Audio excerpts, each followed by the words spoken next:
The town council, Gitikan, Chairman LC3 Modano, Kainan. Before Yesu Christo, Nia Okelo Charles Kainan won come LT a deck me pade sub county Matikana Kelak. Anamor wu mapia me okomera mira po Odonga amok chaden.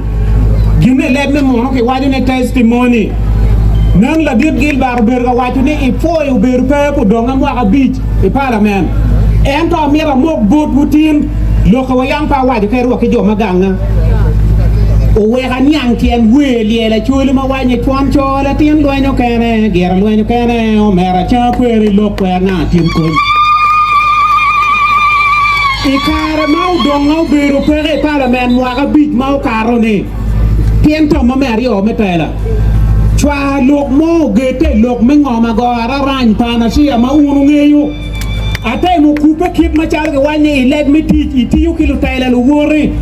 lok liab mati ki den mo ken ma jo mo ken we a kai na nge lok mere uno waromo lwenye yepe ki bur ko ne balo kuina e do yemme ti mo be na ka wan lo tele do ngo par kui wo we ko dano no wati ka cher ko udo ko tek pa na ka kwanu chi ma cha ko go e chi ko do no to ma uno put pere Uganda a foi la chwe jina be no tugi do nyi chwa wi ko no tika do e gwana na ma no gwana na tika cham ma tiro loke chu do ngato wa te loka chele kai nan pe wek ne to kuburi chungule king te pa loke we ka chwal duana uru winyu ke ba duana cher kwere yin nge en kur gogi gele cha wan ka di pi yo we mu nge ni la ko ara ke e bim do keri woro ke tanka